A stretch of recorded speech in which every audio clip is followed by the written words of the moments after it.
Oh gosh, I loved the library. Actually, one of the first books I remember taking out when I was a kid, I would go to the adult section, and they had these books called The Writer's Market, which came out every year. And I would go in the adult section and look at all the markets for writing. So it was my professional development that I could get my hands on this book and see all these magazines that wanted articles and all these publishers that wanted books, and it was my inspiration for wanting to be a writer. I loved being surrounded by books. My great uncle was a publisher, so I was surrounded at home by these classic books. He published, started the limited editions club and the Heritage Press, but I was surrounded by classics, and I wanted more timely books. So I went to the library and found, I always read nonfiction. I remember there was a book that Mel Torme wrote about hanging out with Judy Garland, something about Judy Garland on the Dawn Patrol, and I found all these nonfiction books that, I don't know, fulfilled some curiosity in me and led to me being a nonfiction writer, I guess.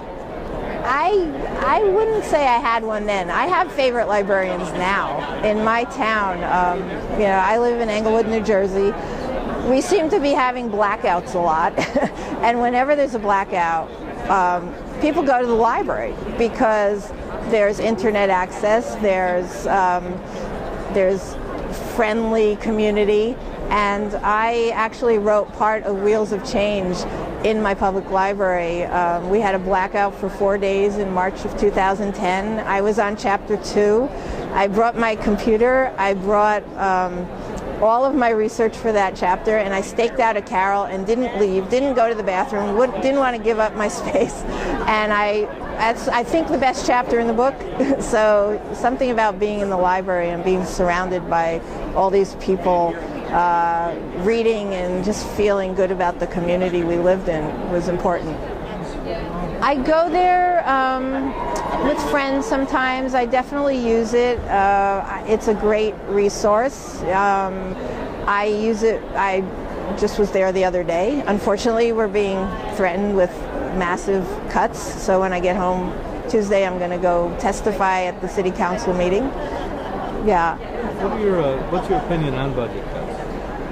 Gosh, when you see what happens during a time of crisis like a blackout, and you see that the library is really the only meeting place and the only place where people who need to get online and need to keep up their lives, can go to. We don't have really an auditorium or a community center. The library is a community center, so I think it's so important to keep libraries going and going strong, and those are the people who really have their fingers on the pulse of what's going on in the community. And I don't have that much to do with I don't have kids in school, so I don't know what's going on necessarily in schools, but I go to the library to know what's up in my town. I was trained as an editor at Scholastic, so we always published with an eye towards the school, what's acceptable in schools. But even so, I think that libraries need to have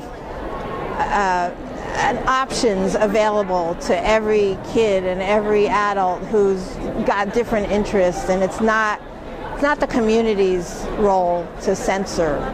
It's the parent for their kid maybe, or you self-censor. You don't cut off the hand to spite the whatever. That's not a good analogy. But you don't make decisions for people. You let people make their own decisions. Project. Well, the one I'm here talking about is Wheels of Change, which is about the impact of the bicycle on America and on women in particularly at the turn of the 20th century. I'm also working on something. I'm working on a picture book about roller derby in the 1940s and the symbiosis between the beginning of the television age and the popularity of roller derby. So, what is fascinating about roller derby? Oh my God. I love roller derby because it was one of the first sports where women competed equally with men. You know, it was a 2-hour competition and 15 minutes at a time. First the women would compete, then the men. And there were some characters.